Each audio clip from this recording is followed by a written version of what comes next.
పేతురు ప్రధాన శిష్యుడు ప్రభుకి ఆ రాత్రి ఒక వ్యక్తిని నువ్వు తప్పు చేస్తున్నావని రుజువు చేయడానికి ఒక కోడి వెంటాడుతూ ఉంది ఆ రాత్రి.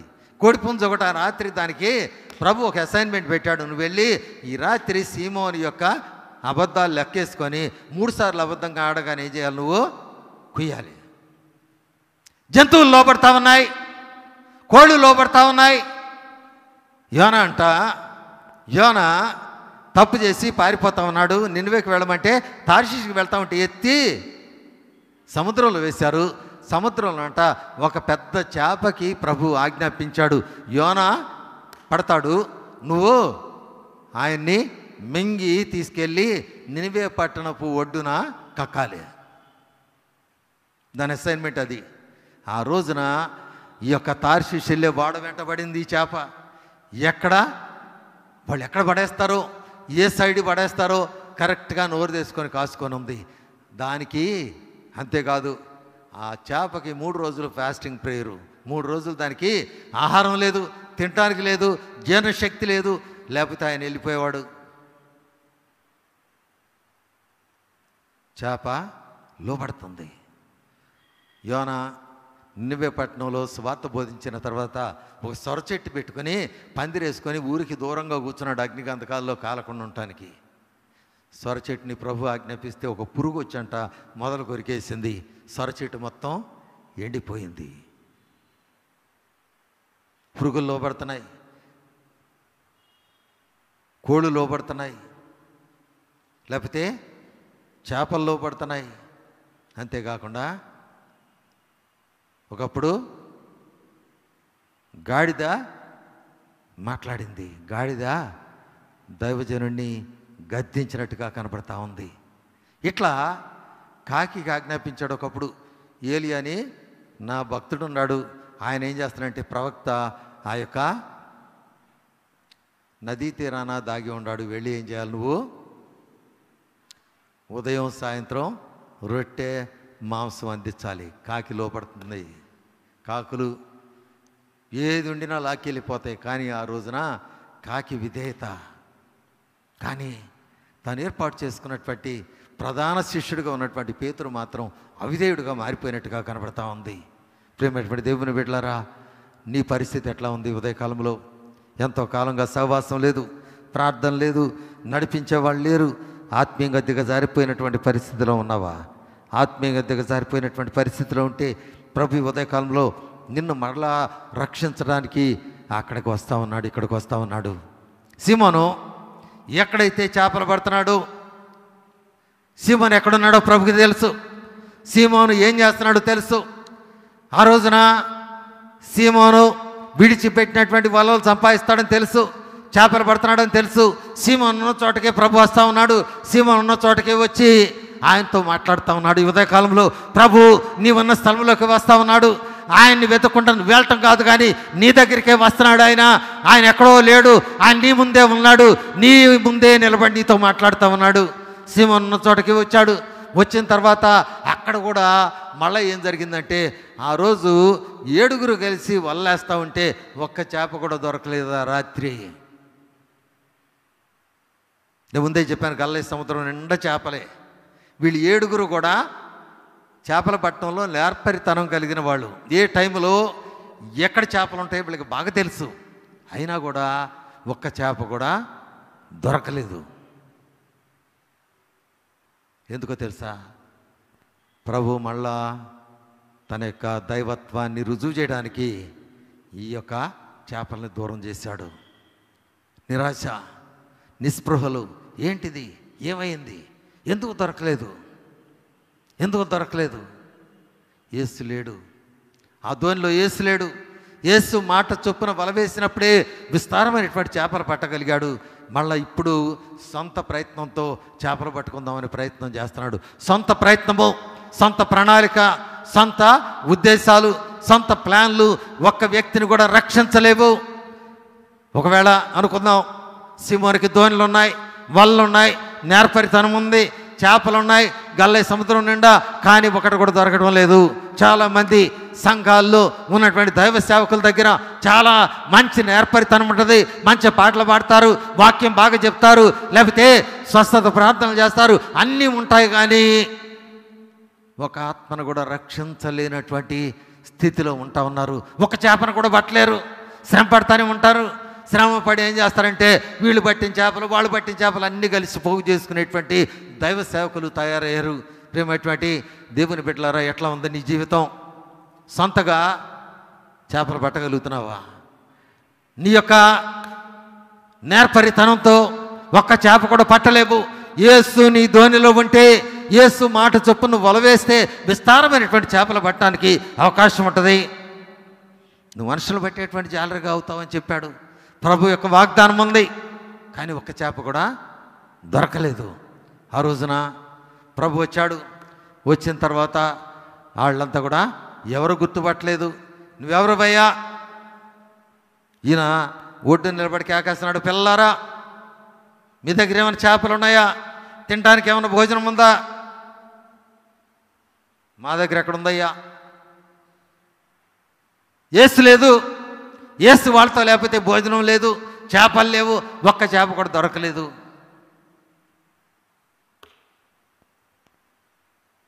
వెంటనే ప్రభు చెప్తున్నాడు, నువ్వెవరివంటే ప్రభు చెప్తున్న మాట ఏంటి తెలుసా? మిమ్మల్ని ఏర్పాటు చేసుకున్నటువంటి, మిమ్మల్ని పిలిచినటువంటి, నిన్ను ఆ రోజున ఈ సముద్రం దగ్గరే పిలిచాను కదా, నీతో మాట్లాడి నిన్ను మనుషులు పెట్టేటువంటి జాలరుగా చేస్తానని చెప్పాను కదా, ఆ యొక్క పిలిచినటువంటి వాడిని నేనే. ఈ యొక్క చీకటి శక్తుల మీద, రోగాల మీద సర్వాధికారం ఇచ్చాను కదా, ఆ ప్రభు నేనే. నిన్ను పిలిచిన వాడిని నేనే. ప్రభు మాట్లాడుతూ ఉన్నాడు. సీమోను, యోహాను కూడా వెళ్ళిపోయాడు. యోహాను ఏం చేశాడంటే, ఈయన ప్రభు సుమే, ఎవరో కాదు, ఆయన రానే వచ్చాడు ఇక్కడికి. ఆయన ఎందుకు వదిలిపెడతాడు మనల్ని? ఎక్కడికి వెళ్తే అక్కడికి వెంటాడుతూ ఉంటాడు. ఏదో ఒక రీతం అంతా మాట్లాడుతూనే ఉంటాడు. ఏ ప్రార్థనకి వెళ్ళినా వాక్యం ద్వారా మాట్లాడుతూనే ఉన్నాడు. ఆయన మాత్రం విడిచిపెట్టేవాడు కాదు అని చెప్పి గుర్తించినటువంటి యోహాను చెప్తున్నాడు, అయ్యా ఆయన ప్రభుయేనయ్యా, మనం వదిలిపెట్టేసి వచ్చాం కదా, ఆయన మాత్రం మనల్ని వదిలిపెట్టలేదు. మనం ఎక్కడుంటే అక్కడికి వెతుక్కుంటూ వచ్చాడు. ఈ మాట అనగానే సీమోను అంటే నీళ్ళలో దూకాడు. నీళ్ళలో దూకిన తర్వాత ప్రభు అని గుర్తించారు. గుర్తించిన తర్వాత వీళ్ళని ప్రభువుని గుర్తించిన తర్వాత వాళ్ళు ఏం చేయడం మొదలుపెట్టారంటే, ఈ యొక్క యోహాను సీమోను ప్రభు దగ్గరికి ఈదుకుంటూ నీళ్ళలో నుంచి ఒడ్డుకి వచ్చారు. ఎందుకో తెలుసా? వీళ్ళు కోల్పోయినటువంటి పిలుపుని మళ్ళా తిరిగి పునఃప్రతిష్ఠించడానికి. వీళ్ళు ఒకప్పుడు ఏర్పాటు చేసుకున్నాడు, ఒకప్పుడు పరిచర్యలో వాడుకున్నాడు. 3.5 సంవత్సరాలు కూడా తిరిగారు ప్రభుతో పాటుగా. 3.5 సంవత్సరాలు పాటలు పాడారు, 3.5 సంవత్సరాలు వాక్యం చెప్పుంటారు, స్వస్థతలు చేశారు, రొట్టెలు పంచిపెట్టారు, అన్నీ చేశారు. కానీ ఇప్పుడు ఆత్మీయంగా భ్రష్టులు అయిపోయారు, దిగజారిపోయినటువంటి స్థితిలో ఉన్నారు. వీళ్ళని పట్టుకోవడానికి ప్రభు వస్తా ఉన్నాడు. ఇక్కడికి వచ్చాడు, ప్రభు దగ్గరికి వచ్చాడు. వచ్చిన తర్వాత వచ్చేటప్పటికి ఏం జరుగుతుందో తెలుసా? వచ్చేటప్పటికంట చదువు ఒక్కసారి.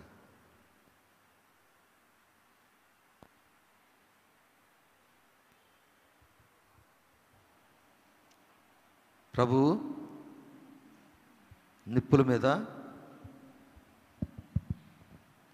వారు దిగి దరికి రాగానే అక్కడ నిప్పులను వాటి మీద ఉంచబడిన చేపలను, చేపలీళ్ళు ఇంకా పట్ల చేపలు నిప్పులు ఉన్నాయి. వీళ్ళు ఒడ్డుకొచ్చేటప్పటికి జాగ్రత్తగా ఆలోచించండి. సీమోను ప్రభువుని నేను ఎరుగను, ఆయన ఎవరో నాకు తెలియదు అని చెప్పి ఆ నిప్పుల దగ్గరే ఏం చేశాడంటే, ఆ చలిమంట దగ్గర ఆయన ఎవరో నాకు తెలియదని అబద్ధం ఆడాడు. ప్రభు మళ్ళా అది జ్ఞాపకం చేస్తున్నాడు. ఇక్కడికి రాగానే ఏం కనపడుతుందంటే, ఏం కనపడుతుంది? చలిమంట కనపడుతుంది. చలిమంట దగ్గర చిన్నపిల్ల వచ్చి, ఏమయ్యా నువ్వు ఆయన శిష్యుల్లో ఒకడవు కదా, నేను ఆయన ఎవరో ఎరుగనన్నటువంటి సంఘటన ప్రభు గుర్తు చేస్తూ ఉన్నాడు. అక్కడికి వచ్చాడు, నిప్పులు చూశాడు, గుండెల్లో రాయబడింది, వదిలిపెట్టేవాడు కాదు ఈయన, ఎక్కడికి వెళ్ళినా కూడా నా సంగతి అంతా నీకు తెలుసు, నన్ను వెంటాడుతూ ఉన్నాడు అని చెప్పి గుర్తించినటువంటి ఆయన వచ్చి భయంతో కూర్చున్నాడు. అక్కడ కూర్చున్న తర్వాత శిష్యులకి ప్రభు చెప్పింది ఏంటంటే, ఆ కుడి వైపున మీ వల వేయండి. ఏ కుడి పక్కన వేయలేదా? రాత్రి అంతా ఎడమ పక్కనే వేసారా? లేలే, కుడి పక్కన కూడా వేసి ఉంటారు. కుడి పక్కన ఒక చేప కూడా దొరకలా. కానీ ఇప్పుడు ప్రభు మాట చొప్పున ఎప్పుడైతే ఆ కుడి పక్కన వల వేశారో 153 గొప్ప చేపలు దొరికినాయంట. 153 గొప్ప చేపలు దొరికినాయి. ఎందుకో తెలుసా? మళ్ళా ప్రభు తిరిగి సువార్త కొరకు వాళ్ళని అభిషేకించడానికే ఈ కార్యాన్ని చేశాడు. వీళ్ళు పోగొట్టుకున్నటువంటి ఆధిక్యతలు, వీళ్ళు పోగొట్టుకున్నటువంటి ప్రతి విధమైనటువంటి దీవెనలు, ఆశీర్వాదాలు, ప్రతి విధమైనటువంటి ఈ యొక్క దైవ ఆశీర్వాదాలన్నీ కూడా తిరిగి ఇవ్వడానికి ప్రభు అక్కడికి వచ్చాడు. ప్రభు వాళ్ళని తిరిగి స్వార్థ పరిచర్యకు అభిషేకించడానికే ఆయన మాట్లాడుతూ ఉన్నాడు. విస్తారమైనటువంటి చేపలు పట్టారు. 153 గొప్ప చేపలు దొరికినాయి. వెంటనే వీళ్ళు ఒడ్డుకొచ్చిన తర్వాత ప్రభు ఒక మాట అడుగుతూ ఉన్నాడు. ఏమయ్యా, ఏం చేశావు? ప్రభు, ఏంటిది? సీమోను చదువు 15. వారు భోజనము చేసిన తరువాత యేసు సీమోను పేతురును చూచి, యోహాను కుమారుడైన సీమోను, వీరికంటే నీవు నన్ను ఎక్కువగా ప్రేమించున్నావా అని అడుగగా, అతడు, అవును ప్రభువా, నేను నిన్ను ప్రేమించున్నానని నీవే ఎరుగుదువని ఆయనతో చెప్పెను. యేసు, నా గొర్రె పిల్లలను మేపుమని అతనితో చెప్పెను. ఒకసారి ప్రభు అక్కడ కూర్చున్నాడు, రొట్టెలు పెట్టారు, తిన్నారు. తిన్న తర్వాత ఇప్పుడు మొదలు పెట్టాడు సంభాషణ. సీమోను పేతురు లేకపోతే ఏమన్నాడు చూడమ్మా, ఏమని సంభాషిస్తున్నాడు? యోహాను కుమారుడైనటువంటి సీమోను ఎప్పుడు ప్రభు ఆయన్ని పిలిచి సంఘాన్ని స్థాపిస్తాను నీ మీద అనకముందు ఆయన సీమోను ప్రభుని వెంబడించి ప్రభుతో పాటు తిరిగినంతకాలం కూడా పేతురే. మళ్ళా దిగజారిపోయాడు కాబట్టి పాత పేరు పెట్టి పిలుస్తున్నాడు. సీమోను ఆత్మీయంగా దిగజారిపోయాడు, పాత జీవితంలోకి వెళ్ళిపోయాడు, పాత వృత్తిలోకి వెళ్ళిపోయాడు. ఇప్పుడు మళ్ళీ పాత పేరు పెట్టి పిలుస్తున్నాడు ప్రభు సీమోను. ఈ సీమోను జీవితంలో చూస్తే ఎప్పుడు సీమోనో ఎప్పుడు పేతురో. అందుకని కొన్నిసార్లు సీమోను పేతురు ఆయనకి అర్థం కాని పరిస్థితి సీమోను యొక్క జీవితం. సీమోను, నువ్వు నన్ను ప్రేమిస్తున్నావా? ప్రభువా, నీకు తెలియని ఏముంది, నువ్వు అన్నీ ఎరిగిన వాడివి, నా పరిస్థితి అంతా తెలుసు నీకు. నువ్వు చనిపోయినప్పుడు నేను చాలా ఎంత ఏడ్చాను అనుకున్నావు. నువ్వు లేకుండా పోయావు. మమ్మల్ని ఆదరించేవాళ్ళు లేరు, మమ్మల్ని నడిపించేవాళ్ళు లేరు, ప్రార్థనలు నడిపించేవాళ్ళు లేరు, సహవాసంలో నడిపించేవాళ్ళు లేరు, మాతో పాటుగా ఉండేవాళ్ళు లేరు. కాబట్టి మళ్ళా ప్రభువా, నేను ఈ చేపలు పట్టుకోవడానికి వెళ్ళిపోయాను. ప్రభు చెప్తున్నాడు, ఎందుకు కాదయ్యా నిన్ను ఏర్పాటు చేసింది ఈ లోకంలో. నేను ఈ లోకంలో నిన్ను ఏర్పాటు చేసింది ఎందుకో తెలుసా? నువ్వు కనుక నన్ను ప్రేమిస్తే నువ్వు ఈ గొర్రె పిల్లల్ని మేపు. రెండోసారి మళ్ళీ అడుగుతున్నాడు సీమోను, చదువమ్మా. మరలా ఆయన, యోహాను కుమారుడైన సీమోను, నన్ను ప్రేమిస్తున్నావా అని రెండోసారి అతన్ని అడుగగా, అయితే సీమోను చెప్తున్నాడు, ప్రభా, నువ్వు అన్నీ తెలిసినోడివి, ఎందుకు ప్రభా ఈ రీతిగా నన్ను బాధ పెడతావు? నీకు తెలియదా నా సంగతి? నేను నిన్ను ప్రేమిస్తున్నాను, నీకు తెలుసు. ప్రభు అడుగుతున్నాడు, దేవుని యొక్క ప్రేమతో నన్ను ప్రేమిస్తున్నావా? నువ్వంటే నాకు ఇష్టమే ప్రభు అని చెప్తున్నాడు సీమోను. ఇష్టం కాదు, పరిపూర్ణంగా దేవునికి నీ జీవితాన్ని సమర్పించాలి. మూడోసారి మళ్ళీ కదిలిచ్చాడు. రెండోసారి ప్రభు చెప్తున్నాడు, నువ్వు నన్ను ప్రేమిస్తే నా గొర్రెల్ని కాయి. మూడోసారి చెప్తున్నాడు, నా గొర్రెల్ని మేపు. సీమోను ఎన్నిసార్లు అబద్ధం ఆడాడు? ప్రభు ఎవరో తెలియదని 3 సార్లు అబద్ధం ఆడాడు. మళ్ళా 3 సార్లు సీమోన్ని అదే ప్రశ్న అడిగి సీమోన్తోనే సమాధానం చెప్పిస్తున్నాడు. ఏమైనా నువ్వు నన్ను ప్రేమిస్తున్నావా? అక్కడ ఇంగ్లీష్లో ఉంటుంది, do you love me more than these అని ఉంటుంది. దీస్ అంటే ఆ వలలు, చేపలు, లేకపోతే ఆ యొక్క దోణెలు, గల్లై సముద్రం, వీటికంటే నీ పాత వృత్తి కంటే నీవు నన్ను ప్రేమిస్తున్నావా ఎక్కువగా? Do you love me more than these? లేకపోతే ఈ పాత శిష్యులు, పాత స్నేహితులు, పాత భాష, పాత ప్రవర్తన కంటే నన్ను ఎక్కువగా ప్రేమిస్తున్నావా? ప్రభువా, నీకు తెలుసు కదా నా పరిస్థితి, నాకన్నీ తెలుసు, నీకన్నీ తెలుసు కదా, నేను ఎందుకు ఈ స్థితిలో ఉన్నాను. ప్రభు చెప్పాడు, నా గొర్రెల్ని మేపు, నా గొర్రెల్ని కాయి, గొర్రె పిల్లల్ని మేపు.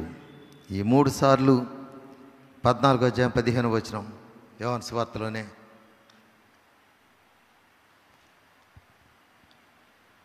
మీరు నన్ను ప్రేమించిన ఎడల నా ఆజ్ఞలను గైకొందురు.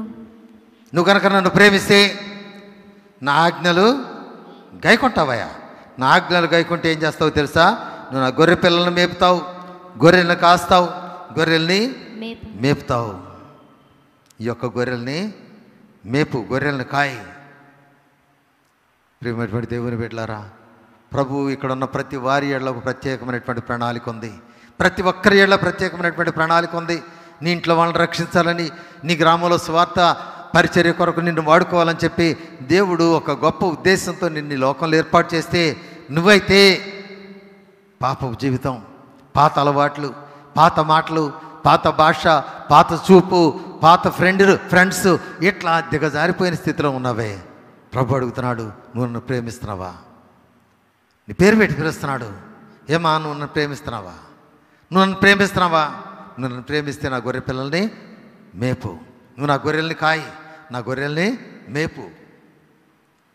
మనం 3 సార్లు ప్రభు ఎవరో ఎరగనని అడిగి చెప్పినటువంటి ఆ యొక్క సందర్భాన్ని ఒక్కసారి జ్ఞాపకం చేస్తున్నాడు. మాటికి ఒక సూది పెట్టి పొడిసినట్టుంది సీమోనికి. ఏమైనా నన్ను ప్రేమిస్తున్నావా? ఒక పోటు పొడిసినట్టుంది. వదిలిపెట్టేవాడు కాదు ఈయన. ఎరక్కపోయి నేను ఈ రాత్రి చేపలు పట్టుకోవడానికి వచ్చానయ్యా. ఈయనంత ఇట్ట ఎంట పడతాడు అనుకోలేదు నేను. కానీ ఆయన సజీవుడు. 139లో చూసాం, ఆయన సర్వాంతర్యామి. 21 వచనాలు అనుకుంటా అందులో ఉంది.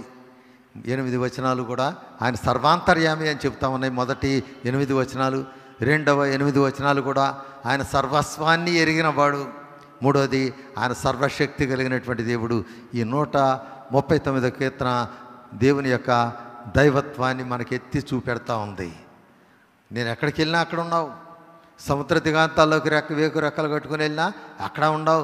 నేను ఆకాశానికి వెళ్తే అక్కడ కూడా నువ్వు నీ చేయి నన్ను పట్టుకుంటుంది. నువ్వు ఎక్కడికి వెళ్తే అక్కడ ఆయన నిన్ను వెంటాడేటువంటిది. ఏ స్థితిలో దిగజారిపోయావో తెలుసు, ఎక్కడున్నావో తెలుసు, ఇప్పుడు ప్రస్తుతం నీ యొక్క పరిస్థితి ఎక్కడుందో తెలుసు, నీ హృదయం ఎక్కడుందో తెలుసు, నీ ఆలోచన ఎక్కడుందో తెలుసు. ఆయన సమస్తాన్ని కూడా పరిశీలించేటువంటి వాడు. ఉదయకాలంలో ప్రభు నీ ముందుకు వచ్చా ఉన్నాడు, నీతో మాట్లాడుతూ ఉన్నాడు. నీ పరిస్థితి ఎరిగినటువంటి వాడు. సీమోన్లాగా ఏదో నటించొద్దు. సీమోన్ చెప్తున్నాడు, నటిస్తున్నాడు. ప్రభు నువ్వంటే నాకు ఇష్టమే, నువ్వు నన్ను ప్రేమిస్తున్నావా? Do you love me with agape love? దేవుని యొక్క ప్రేమతో ప్రేమిస్తున్నావా? ప్రభు నువ్వంటే నాకు ఇష్టమే. ఇష్టం కాదు, మళ్ళీ అడుగుతున్నాడు. ఇష్టమైతే నువ్వు నా గొర్రె పిల్లల్ని మేపు, ఇష్టమైతే మళ్ళీ నువ్వు నా గొర్రెల్ని కాయి, నా గొర్రెల్ని మేపు. 3 సార్లు ఇదే ప్రశ్న అడుగుతూ ఉంటే ఓ శూలం పెట్టి పొడిసినట్టుంది సీమోనికి. అక్కడ 3 సార్లు ఆయన ఎవరో ఎరగని అబద్ధం ఆడి ఆయన్ని విడిచిపెట్టాడు. ఇక్కడ వచ్చేటప్పటికి సలిమంట దగ్గర నొప్పులు కనపడతా ఉంటేనేమో ఇంకో పక్క నుంచి ఆ నొప్పులు తన యొక్క పాత స్థితిని జ్ఞాపకం చేసినాయి. మళ్ళా తను ఏ స్థితిలో దిగజారిపోయాడో అవన్నీ కూడా ఒక్కొక్కటి జ్ఞాపకానికి వస్తున్నట్టుగా కనపడతా ఉంది. ఒక ప్రభువుని నమ్మినటువంటి విశ్వాసి అయితే అనేక మందిని ప్రభు దగ్గరికి నడిపించేటువంటి వ్యక్తిగా ఉండాలి. నీ సాక్ష్యాన్ని బట్టి, నీ యొక్క జీవితాన్ని బట్టి అనేక మంది ప్రభువుని వెంబడించాలి. ఒక ఊర్లో ఒక గజ్జి కుక్క ఉందంట. ఒక రోజు వచ్చేది, ఒక డాక్టర్ గారు ఆఫీస్ ముందు కూర్చుని అరుస్తూ ఉండేది. అని చూసి అది సహించలేక మందేసి దాన్ని బాగు చేశాడంట. దాన్ని బాగు చేస్తే ఒకరోజు ఇది వెళ్ళిపోయి దానిలాంటి కుక్కలన్నీ కూడా బాగు చేసుకొని డాక్టర్ గారు ఆఫీస్ ముందుకు వచ్చిందంట. అన్నీ అరుస్తున్నాయి వచ్చి డాక్టర్ ముందు. ఏంటి అంటే, ఈయన నా వ్యాధిని బాగు చేసిన వాడు ఈయనే రండి అని చెప్పి అనేక మంది, లేకపోతే తన యొక్క స్నేహితుల్ని బంధువులు అందరిని కూడా పోగు చేసుకుని వచ్చి ఏం చెబుతుందో తెలుసా? ఇక్కడ అరుస్తూ ఉంటే డాక్టర్ దగ్గరికి కుక్కకు ఉన్నటువంటి విశ్వాసం మానవులకి లేదు. ఏదో కష్టంలో, ఇరుకులో, ఇబ్బందిలో ప్రభు దగ్గరికి వస్తున్నావు, ప్రార్థన చేస్తున్నావు, ప్రార్థనకు సమాధానం పొందుతున్నావు, విడిచిపెట్టి వెళ్ళిపోతా ఉన్నావు. ప్రభు ఉదయకాలంలో అడుగుతున్నాడు, నువ్వు నన్ను ప్రేమిస్తున్నావా? నువ్వు నన్ను ప్రేమిస్తున్నావా? నువ్వు నన్ను ప్రేమిస్తే నా ఆజ్ఞలు పాటించు. నువ్వు నన్ను ప్రేమిస్తే నువ్వు నా గొర్రెలను మేపు, నా గొర్రెలను కాయి, నా గొర్రె పిల్లల్ని మేపు. సీమోను పేతురు ప్రభు అడుగుతున్నటువంటి మాట, ఆయన చెప్తున్నటువంటి మాట ఏంటి? అపోస్తలుల కార్యం 1:8 మీరు ఆయన పరిశుద్ధాత్మ మీదకి వచ్చినప్పుడు మీరు శక్తిని పొందేరు కనుక మీరు యెరూషలేములో, యూదయలో, సమరయలో, భూదిగంతాల వరకు మీరు నాకు సాక్షులు అయి ఉంటారు. పరిశుద్ధాత్మ మీ మీదకి వస్తాయి ఎప్పుడంటే నువ్వు సంపూర్ణంగా ప్రభుకి సమర్పించుకున్నప్పుడు పరిశుద్ధాత్మతో నింపబడతావు. అప్పుడు ఏం చేస్తాడంటే ఆయన నిన్ను సర్వసృష్టికి పంపి ఆయన సాక్షిగా నిలబెట్టుకుంటాడు. ప్రభు అనేటువంటి క్రీస్తు ఈ ఉదయకాలంలో నీతో మాట్లాడుతూ ఉన్నాడు. మార్కు సువార్త 12:30 చూద్దాం.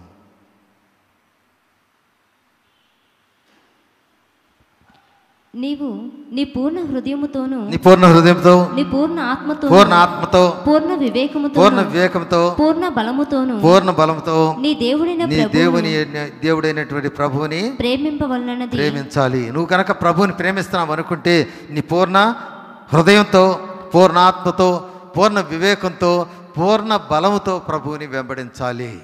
అప్పుడే నీ ప్రతి విషయాన్ని కూడా ఆయన సరిచేసేటువంటి వాడు. సామెతలు 4:23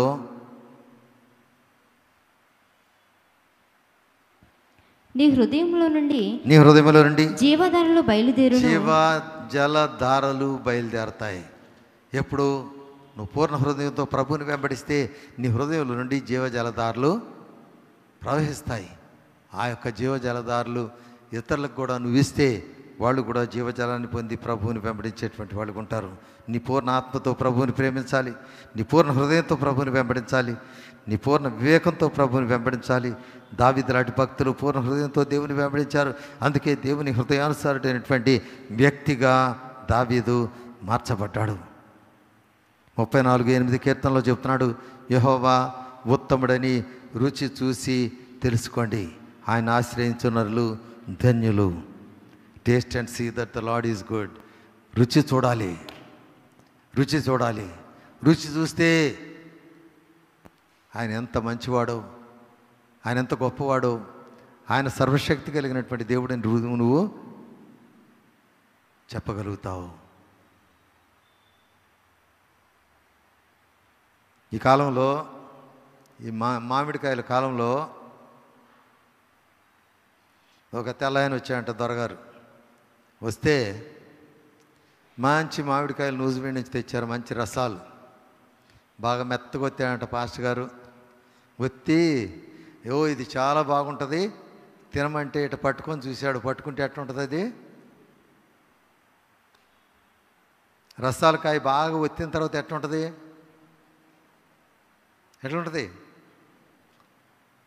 పట్టుకోవడానికి కూడా అసహ్యం వేస్తుంది.